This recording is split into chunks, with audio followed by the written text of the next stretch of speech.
Welcome to the Skeptic Zone, the podcast from Australia for science and reason.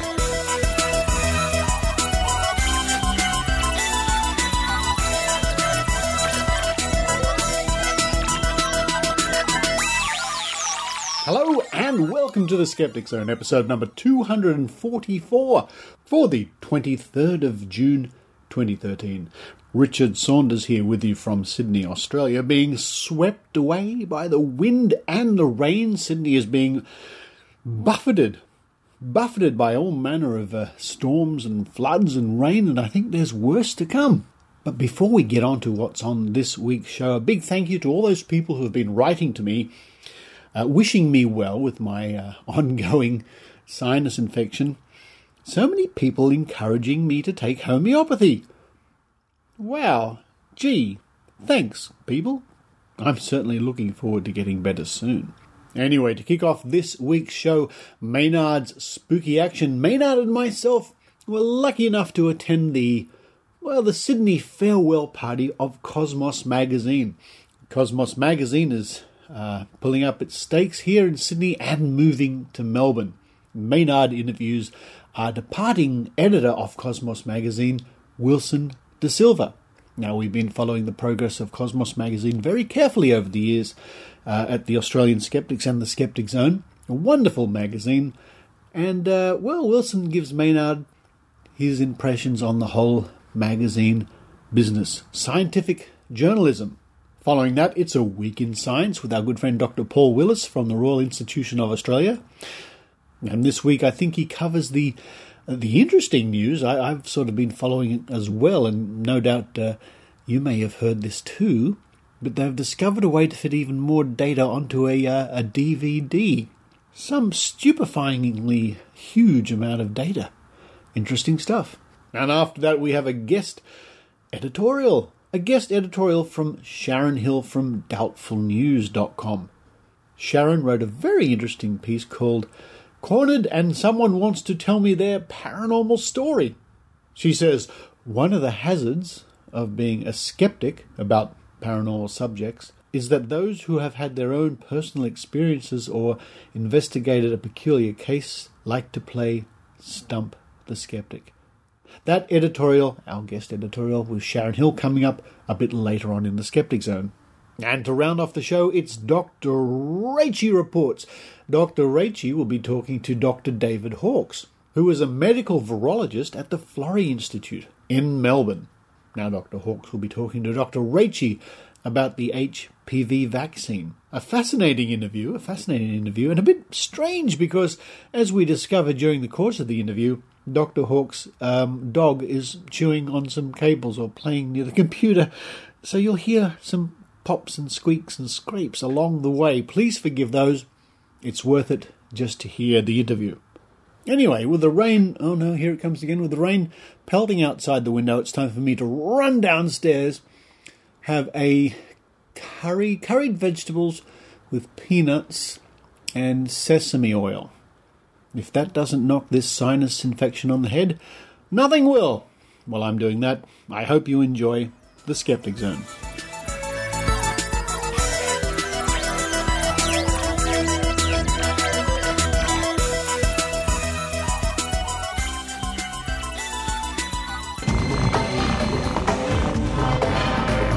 Here's Maynard's spooky action at a distance.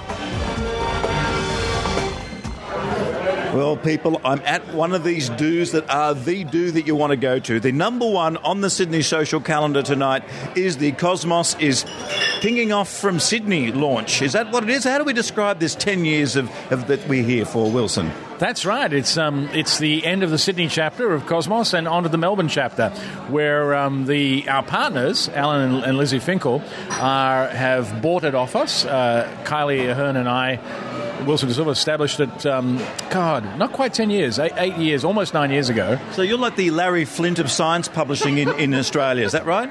Only I'm not in a wheelchair and we aren't that revealing. Although it has to be said. I'm sure people have had a shot at you, haven't they? It has to be said. We are still the only magazine in the world to have published an erect penis on the cover. And however, it wasn't a human species; it was a beetle penis. And we have published breasts, always in a discussion, of course, of science. And therefore, people say, "Hey, this is not racy. Science is not racy." It's very sexy. It's full of interesting stuff. You just have to know what you look for. And it's full of controversy. What's the most controversial thing you've been involved in publishing during the history of Cosmos so far? Look, when Simon Singh got done for the attack on the chiropractors, he wrote an article for The Guardian that was considered libelous, and he spent quite a little bit of money defending that. We thought it was an important issue to show that science writers can write something that is critical, but unfortunately under British libel laws they can get done, but you can't get done under Australian laws in the same sort of saying the same thing. So we republished the article, and when we proposed it to Simon, he said he actually had been approached by some other blogs, so we turned it into a international day of action. And Cosmos led the republication of that article along with 1,000 other blogs around the world. And we all said, so sue us. And have you actually got many cease and desist letters at the Cosmos over the years? No, we haven't. In fact, like most science magazines, we get theories of physics, theories of, to explain why the speed of light should be X. And, basically, it's lots of fun to go through them. My favourite one was the one that was written in red, very closely spaced, both sides of the paper, and in Spanish. Yeah. And do you put all these in a box somewhere? Is there a magic box? We used to, it was lost in one of the ships of officers. It was lost, and to my I really missed that because there was some really freaky stuff in that. Some stuff from Romania, and then this one which is written in Spanish, and luckily I can read Spanish. What it said in Spanish was, it very much enjoyed your series on the planets. I'm wondering if you can help me. I visited a planet recently, and here's the description. I was wondering if you could tell me which planet it might be. And was it in our solar system or not? As far as I could tell, yes, it was. It seemed to fit the... Were you able to help him? Yes, I think it was a her. I think it was Mars. But look, there's been lots and lots of fun. The controversy, yes, we've taken strong positions on pro-nuclear power, but anti-nuclear weapons.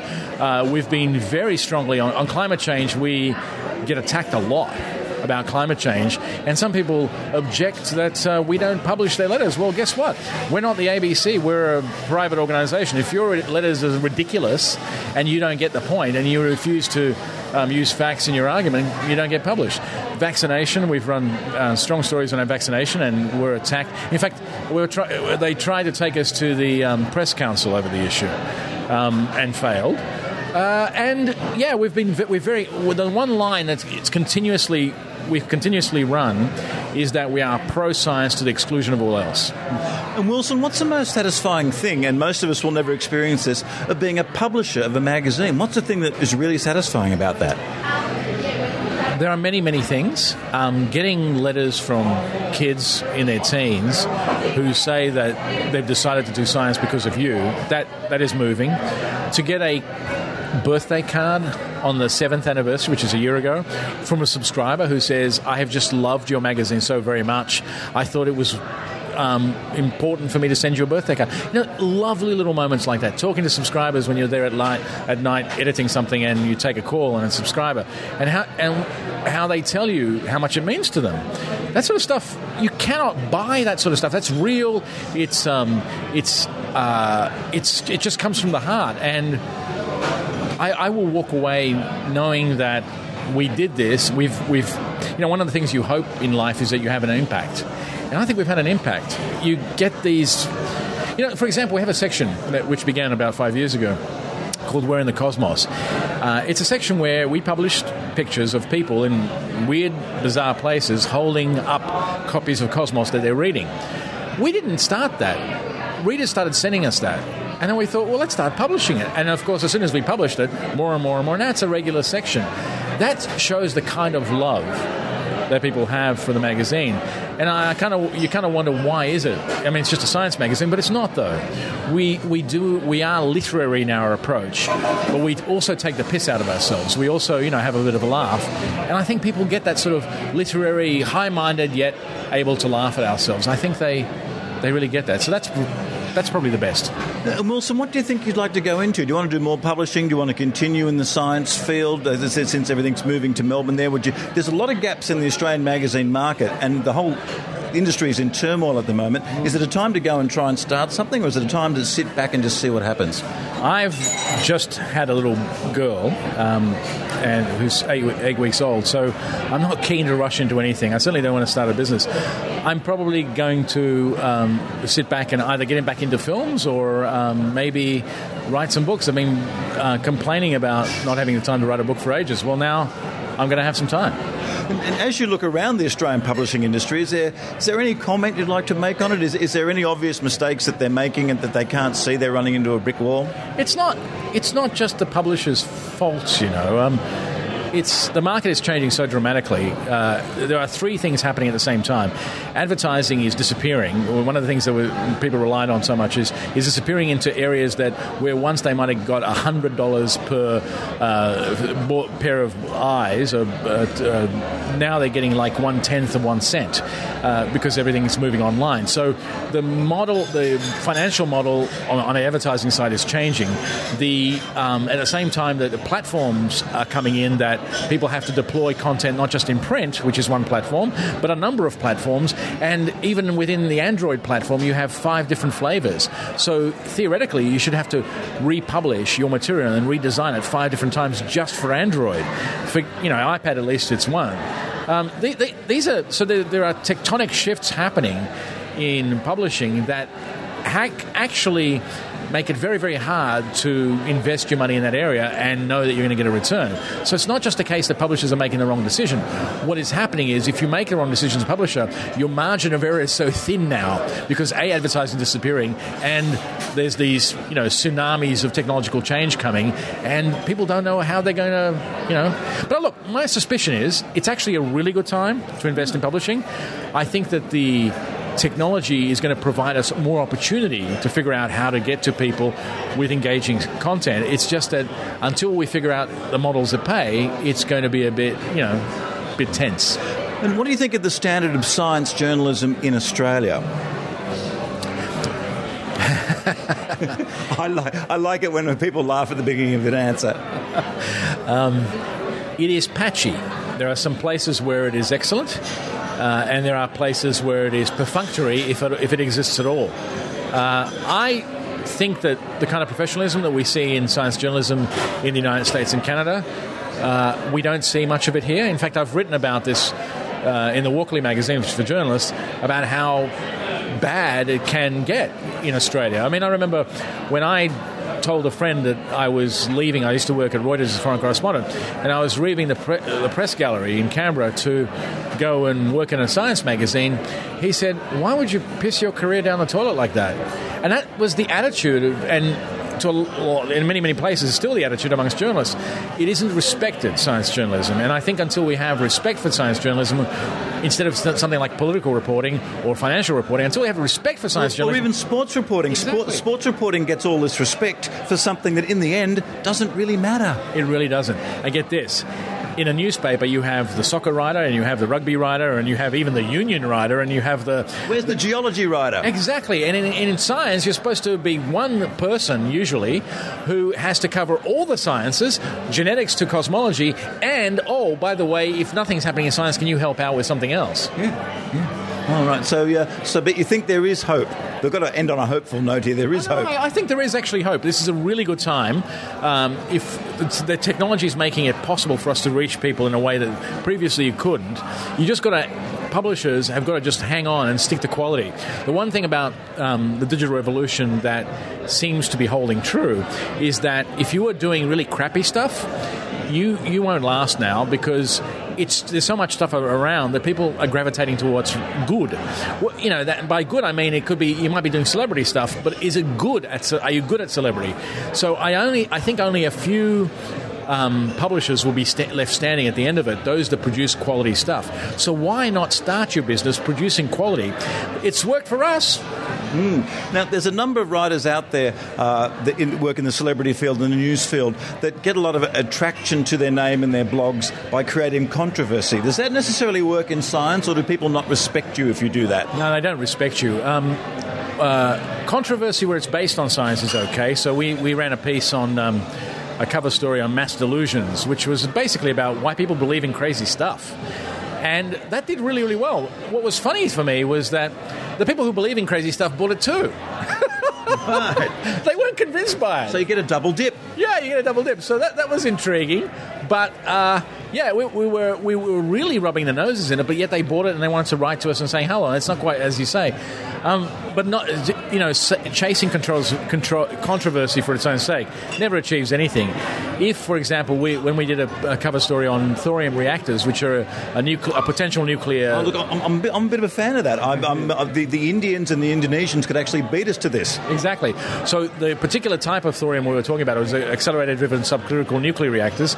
These ones burn old nuclear waste as part of the process. This is really exciting, and we went really, really hard saying things like coal-fired power stations need to be shut down. We should not build another coal-fired power station in Australia or the world. There's another 500 planned to be built in China in the next 15 years. And we said, when you have technology like this, which burns old nuclear waste and generates power, why on earth would you create another coal-fired power station when you know that the people who live near coal-fired power stations have higher death rates, higher rates of cancer, are exposed to more radiation because of the coal ash flying off. And guess what? They kill 26,000 people a year by emitting the stuff, the gunk they do into the atmosphere, and us breathing it in and having heart attacks earlier than we otherwise might have. Well, and I bet you got mail about that. Oh, yeah, we got a lot of mail. Well, actually, on radio once, somebody said, "Are you seriously saying we should shut down coal-fired power stations?" It was a commercial radio station. I said, "Yes." And he didn't know how to react to that, because he expected me to say, "Well, no, of course, no, yes, shut them all down, now." Well, I hope you don't get as much controversy just with an 8-year-old kid. No, absolutely not. Okay, well, look, thank you. Enjoy your quiet life for a while anyway. Thanks very much. You wait till they're a teenager. Yeah.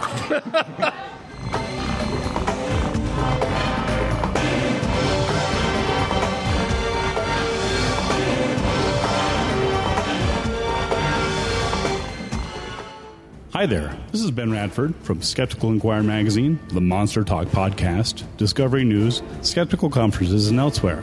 You may also know me as the guy that solved the Chupacabra mystery. I want to let you know about a cool new board game I created called Undead Apocalypse, War of the Damned. Undead Apocalypse has vampires and werewolves and zombies all battling it out in a post-apocalyptic world with humans. It's sort of like Mad Max meets The Walking Dead. So if you're interested in zombies and werewolves and vampires, or board games of any kind, or my work, please check it out. Thanks, I appreciate it. Undead Apocalypse, the fast-paced board game where you control armies of zombies, vampires, werewolves, and humans in Earth's final War of the Damned. Learn more at undeadboardgame.com or support us on Kickstarter.com before July 8th.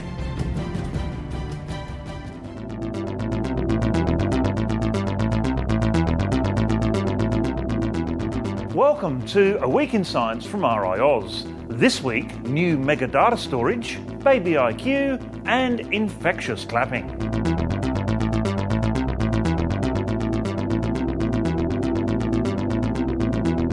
We may soon have petabyte-sized storage disks, the equivalent of 10.6 years of HD TV. Until now, storage disks have been limited by how small the point of a light beam could be, preventing disks from being written at a nanometer scale. But now, a new technique can produce a light spot that is 1/10,000th of a human hair wide. This technology allows more data to be written onto disks with incredible accuracy and could lead to huge amounts of storage on a single disk. A new procedure may increase the safety of therapies using stem cells. When stem cells are converted to other cell types for therapy, some may take on a form that can produce tumours. The new procedure identifies these aberrant cells and removes them using antibodies or bacterial toxins. Application of this technique has been shown to prevent the development of tumours in mice. You're listening to A Week in Science from RiAus. And now, 4 science headlines in 30 seconds. Visual cues from your homeland, such as faces or cultural images, make it more difficult to speak a second language. Weight gain and increase in head size in the first month of life is linked to IQ at early school age. Pesticide levels, which are considered to be environmentally safe, still reduce aquatic invertebrate biodiversity by 30%. And a technique for producing high-quality holographic displays is a step towards three-dimensional TVs without glasses. Swedish researchers have found that applause spreads like a disease. Individuals in an audience pick up the clapping infection by hearing the volume of applause rather than directly seeing their neighbours clapping. The clapping infection will spread until at least one individual decides that they have clapped for long enough. These characteristics of applause mean that there is no correlation between the duration of applause and the quality of the performance. Don't forget Science Behind the Headlines this Tuesday, where we'll be investigating personal genetic profiling. We'll be live streaming the event so you can watch from wherever you may be, or join us at the Science Exchange in Adelaide on June 25. Details at riaus.org.au.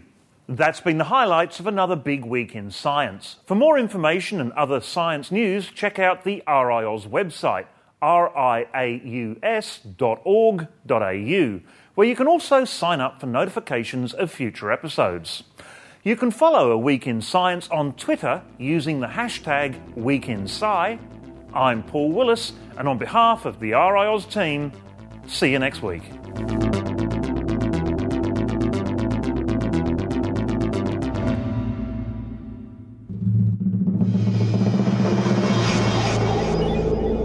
Greetings, Skeptic Zone listeners.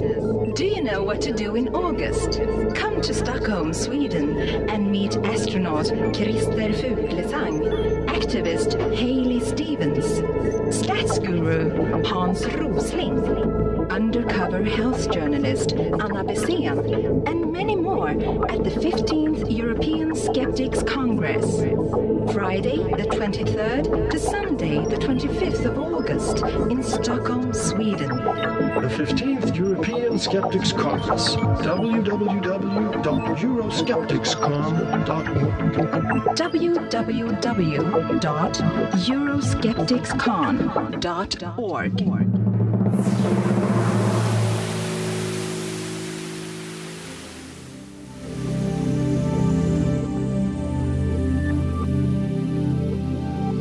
One of the hazards of being a skeptic about paranormal subjects is that those who have had their own personal experiences or investigated a peculiar case like to play Stump the Skeptic. Oh, you are a skeptic. Well, I have a story for you. And then I get an earful. How do you explain that, they conclude, with added self-satisfaction of a story well told? I can't, and I'm not going to try to explain it. Unless it's a well-researched case which has published documentation, I can't say anything about it. It's just a story. If I accepted every story I heard at face value every day, I'd be broken in a mess of trouble. I'm not accusing people of lying. I'm saying I wasn't there. It was not my experience. So I'm not going to speculate about what you saw or what may have happened. There is nothing to go on when cornered with these stories. I can't fact-check or confirm. I can't pull an explanation out of a hat. I have no place to go with them, except to say, interesting. Paranormal books are primarily these types of stories.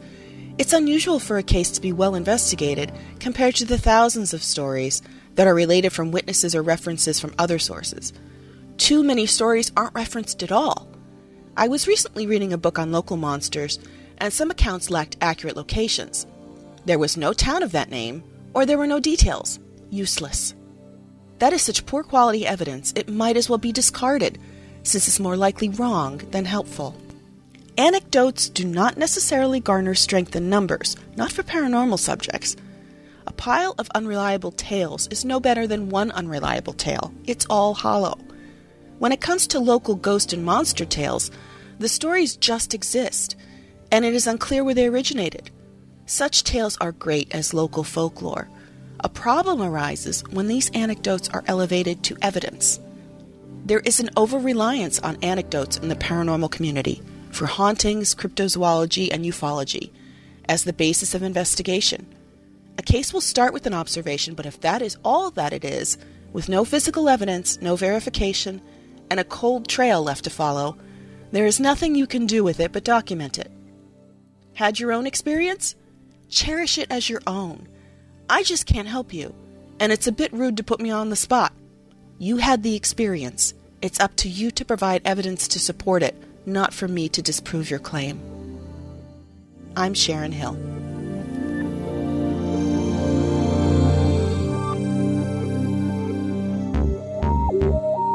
Did you see that UFO sighting that made the news?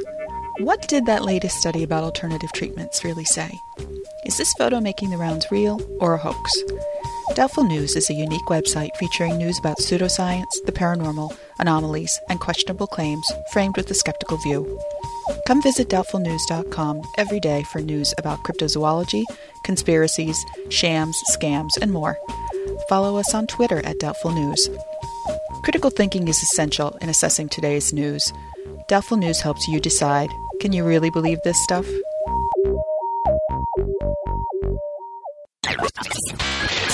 Have you heard the one about how the Illuminati, in conjunction with the US government, are hiding the existence of aliens in order to ensure the supply of helium is kept low?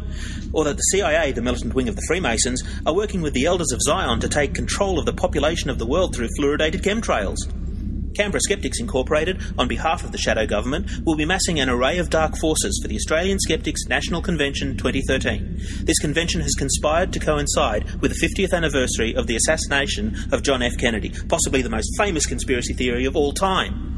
If you've ever wanted to learn about the truth behind the death of JFK, what makes for a good conspiracy theory and why they are so prevalent, Canberra Skeptics invites you to attend. That is, of course, should you choose to accept it. Come to nationalskepticsconvention.org and just remember, they will be watching you. Now it's time for Dr. Rachie Reports with Dr. Rachel Dunlop.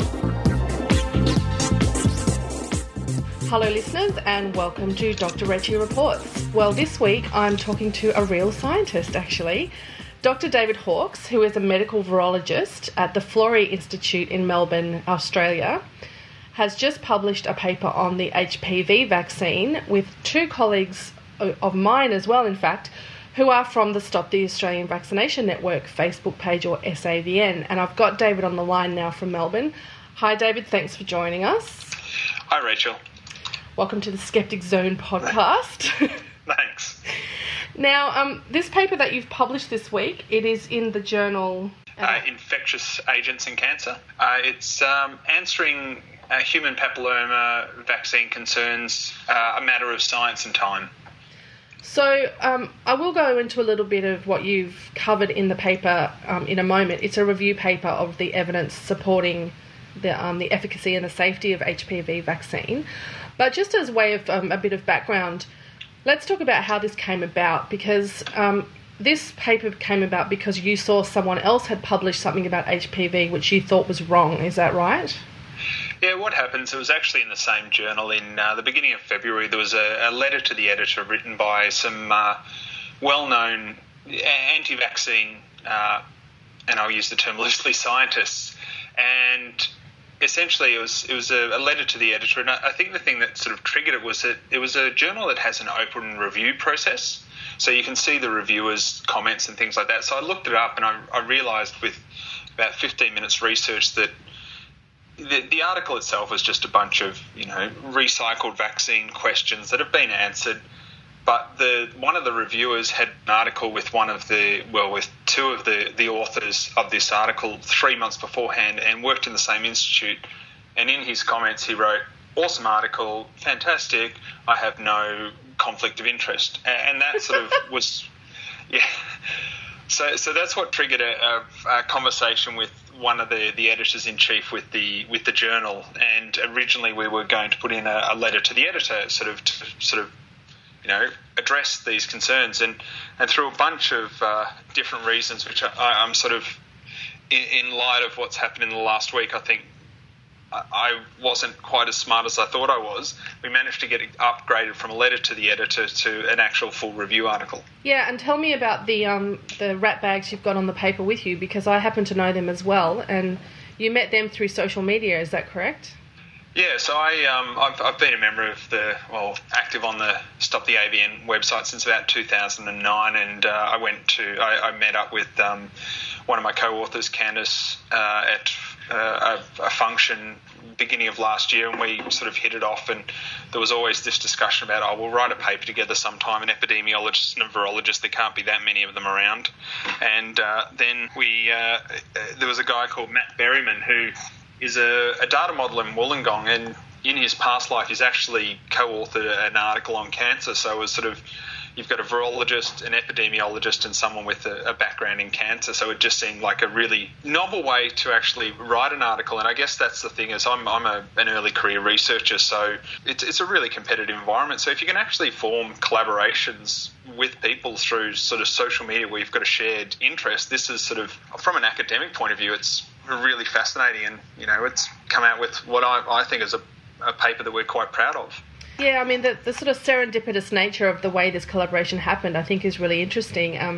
I guess it started because an anti-vaxxer said something wrong on the internet, essentially, and you guys decided to get together and do something about it. And I think that you're right, and this is a way that, when you have academics that you work with say, what's the use of Twitter and what's the use of Facebook? Well, this is a very good example of that, isn't it? Absolutely. And I mean, the thing is, most of the stuff anti-vaxxers say is either wrong or cherry-picked, and the rest of it they don't actually say. But it's never... The conversations with the editor-in-chief were quite interesting, because his take on it was that he's Italian, and he says that a lot of the GPs he interacts with are a bit wary about the vaccine, because in Australia it was accepted really readily, and it was an Australian invention, and so it was never an issue. But I mean, I've spoken to people from Europe, and there was always this, it's a bit new, let's give it a few, we're not exactly sure.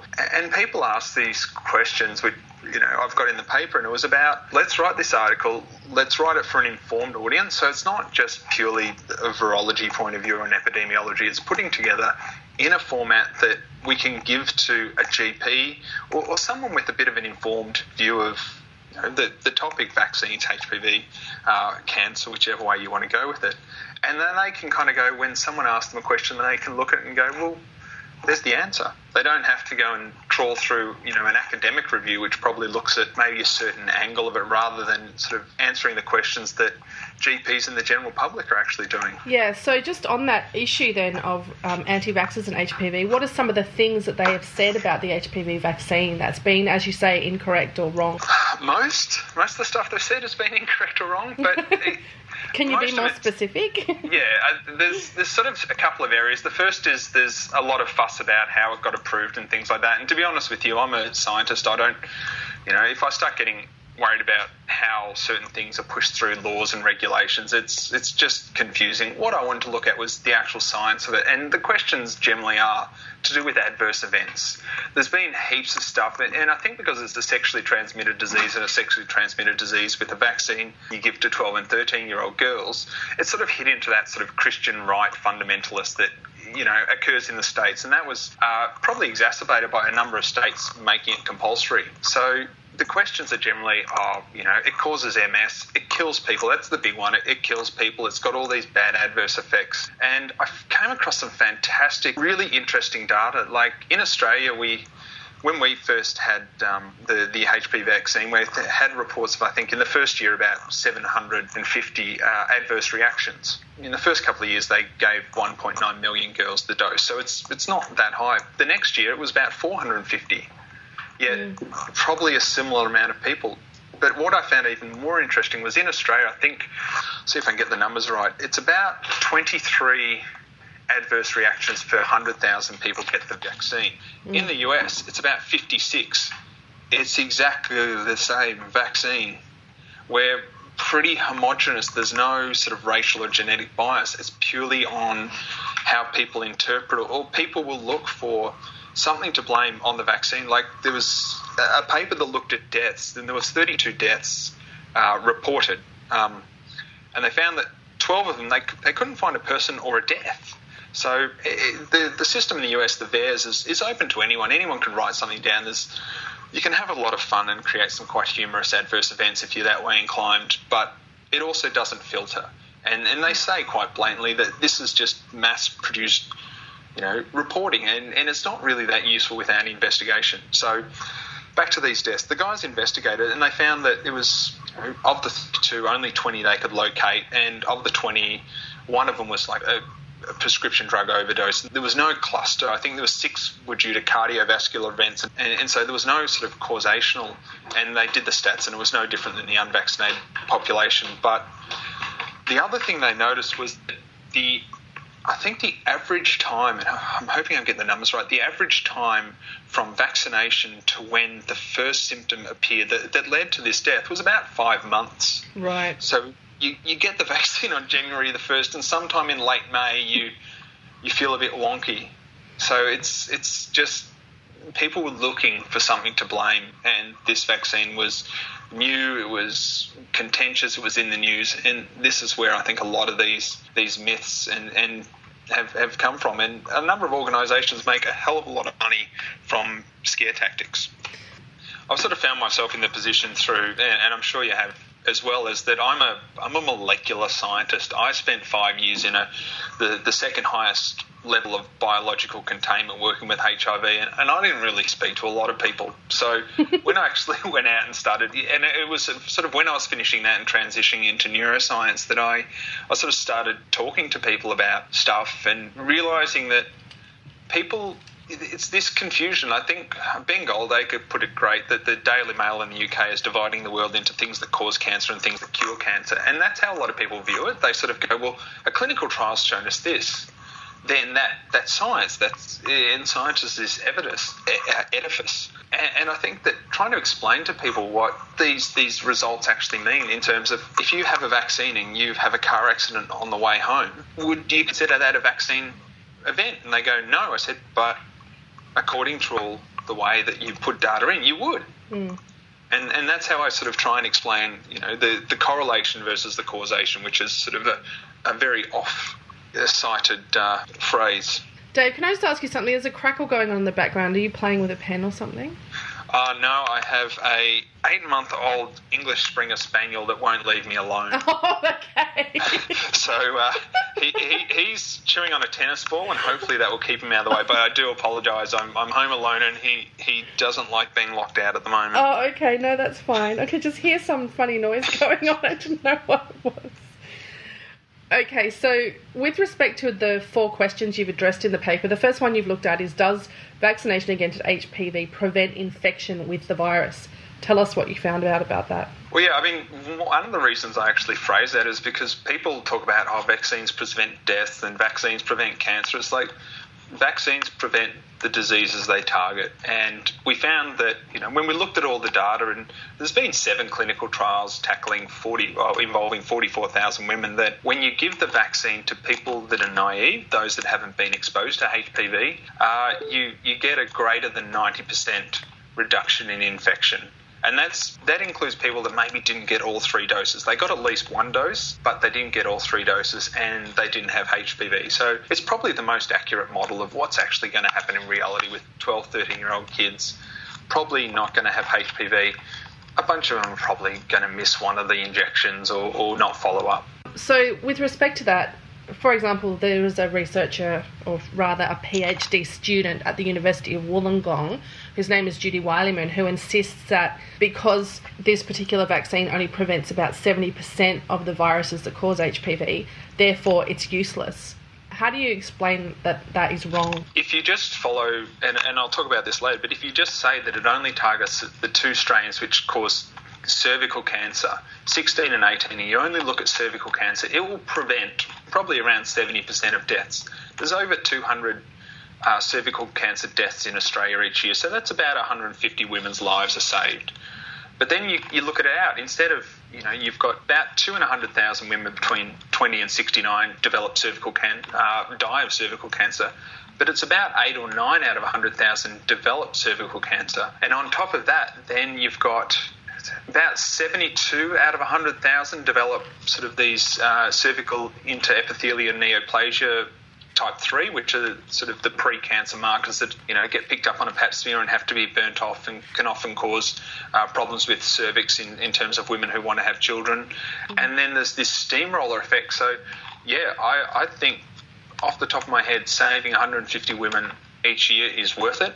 But if you actually look at it in terms of the knockdown effect, these are just the deaths. You've got 4.5 times that many people who actually get cancer, and then 8 times as many get SIN3, and then 20 times as many get SIN2, which is the categories of the precancerous lesions. So I think that you could probably make a really strong financial case that it's just work there. But the other thing is, I'm a medical researcher. I kind of don't like giving up on anything, and this seems like a pretty easy fix.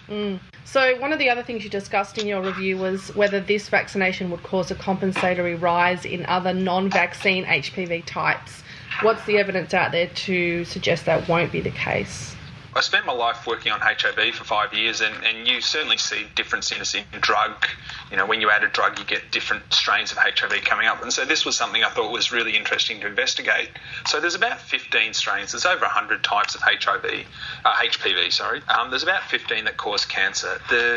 All the vaccines target the 2 most common causes of cervical cancer, 16 and 18.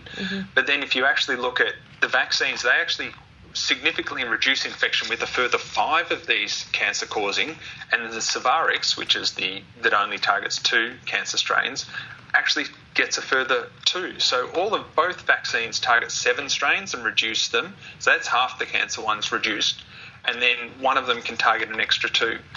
And that means, okay, they reduce those, but do those other 9 go up? And there's nothing that shows that they go up. There's no significant difference in the rate of infection of any of the other cancer-causing strains. So none of them go up to compensate for this sort of gap with the 16 and 18 caused infections, but half of them actually go down because they're close enough related that the vaccine works reasonably efficiently on them as well.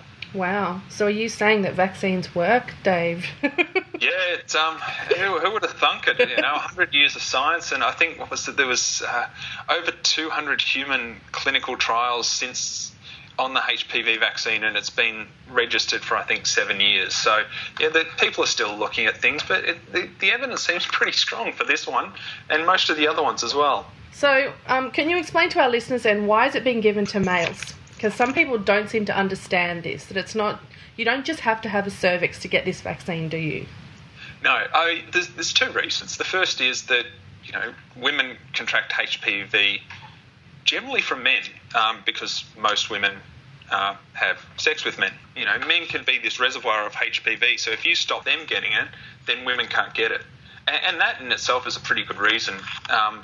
It's sort of, becoming a bit of sort of sexual herd immunity. But the other reason is that HPV is certainly linked with 99.7% of cervical cancers.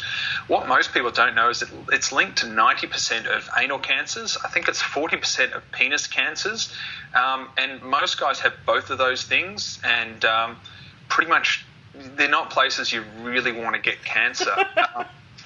You've also got 12% of otolaryngx, so that's sort of the throat cancers are linked to HPV, and 3% of mouth cancers. So you've got these cancers that, certainly affect men, and they're 40 and 90% is a really significant number that, you could reduce with a vaccine. Wow. So just finally, the last thing you looked at obviously was the safety profile of HPV. And in asking you that question, can you approach that from the perspective of explaining to us why Japan has pulled HPV? Yeah, Japan hasn't actually pulled the vaccine. What they've actually done is said the government's going to stop giving it. It's still going to be available. If you go into your doctor and you want it, you can go and get it. But they're just stopping their program. They're actually pausing it because they've had a variety of essentially these adverse reactions. And from what I've read, and I've not had a chance the last 2 days to read too much about it, but it seems to be sort of pain or temporary paralysis and the sort of things that are they're sort of difficult to understand. We don't know what causes a lot of these things generally, and so for it to be caused by a vaccine it's possible, but the government's showing what I think is a bit of due diligence. I think they're kind of going, the vaccine was only introduced in Japan relatively recently. So as I sort of said about Australia, you kind of get this nervy of the first round of people getting the vaccine and having this higher rate of adverse events. So with that, I think that's what it is. And I think that the Japanese are just kind of going, we're just going to stop. We're going to have a look. We're going to actually investigate these reports and we'll see where we stand. But, I mean, it's the same vaccine that's been in Australia for 6 years. It's the same vaccine that's in the States. It's unlikely. I never say never because, who knows. I never say it's unlikely to be causing these effects, and they're not anything we've actually picked up. I mean, in Australia, we've in the first couple of years, they found a higher rate of fainting amongst teenage girls who are getting the vaccine, which they kind of eventually put down to you have a higher rate of fainting amongst teenage girls. You do get these odd things, particularly with new vaccines, and particularly with vaccines about diseases that you're not going to see for 10 or 20 years and that are sexually transmitted. There's all these different things that sort of play on people's minds. Can you tell us a little bit about post sort of marketing surveillance data? So at this time with this vaccine, we're still collecting data on safety of it, aren't we? Yeah, I mean, we're still collecting data, and I imagine we'll keep on collecting data for a very long time. They're sort of looking at these adverse reports, and there was a study done in, I think, 2010 by Peter McIntyre in Australia that looked at the adverse events with the rollout of HPV. So this is a government or sort of government-funded study, no links to pharmaceutical companies, looking at post-marketing, and they had 1,394 adverse reactions with 5.8 million doses distributed. So if every girl got 3 doses, it's about 1.9 million people. And what they found was pretty much what they've found with other studies, that you've got side effects, but about 95% of them are minor. So your sore arm, your redness, your injection site, obviously. You do get that sort of fainting and headaches and sort of the general malaise that lasts for a couple of days that could or could not be due to the vaccine. The only thing they found was that there was an increase in one particular side effect, and they found that it was only in New South Wales, not in Victoria, which was strange in itself. This side effect occurred, and they're saying it's at a rate higher than what they were expecting. But then when you looked at it, it was actually 12 individuals. It was 12 girls. One of the possible side effects was this anaphylaxis, which, again, is a fairly common side effect because, the vaccines are made with eggs. But they found that it was increased.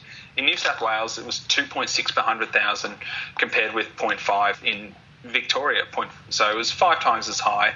But there were only 12 cases. So it's really hard to detect. But even if you did get anaphylaxis, and then all these girls recovered without a problem, the rate for anaphylaxis pretty much mirrors the exact same rate of cervical cancer deaths.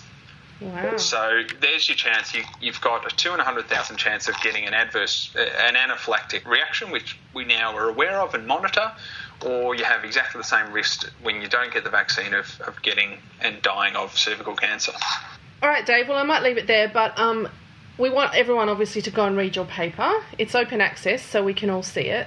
Absolutely. It's freely available. It's at Infectious Agents and Cancer. David Hawkes on the first author, and at the moment we're the top article, where they've got a little window with the most recent review, and we're on that. And please feel free to access it, have a read if you've got any questions. I'm on Twitter at Mr. Hawkes, so that's at Mr. Hawkes. And yeah, feel free to drop me a line. Great. Well, thanks, David. And I hope this is the first of many SAVN-related publications. In particular, because I don't think the AVN have any yet, do they? No. As I said, I've been involved in Stop the AVN for about 3.5 years, and we've got a publication. They've had the AVN for 19 years and an income of, about $300,000 a year for a lot of that time, and still no publications. So we are certainly value for money. So if the government wants to actually give us a grant, I reckon they'll get value for money for it. That would be fantastic. All right, well, thank you, Dr. David Hawkes, who is a research officer at the Florey Institute of Neuroscience and Mental Health in Victoria. No worries. Thanks for having me.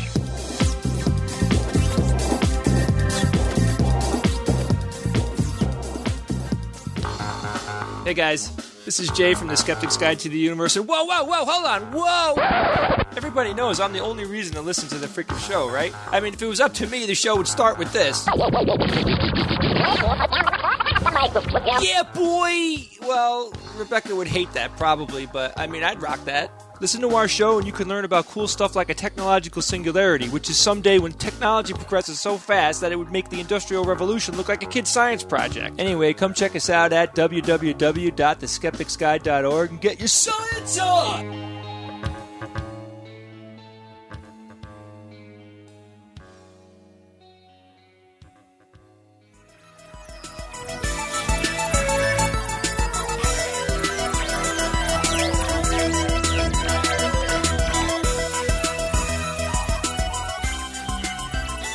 Thank you for listening to the Skeptic Zone with the rain still pelting down outside here in Sydney, Australia. Folks, I can't wait.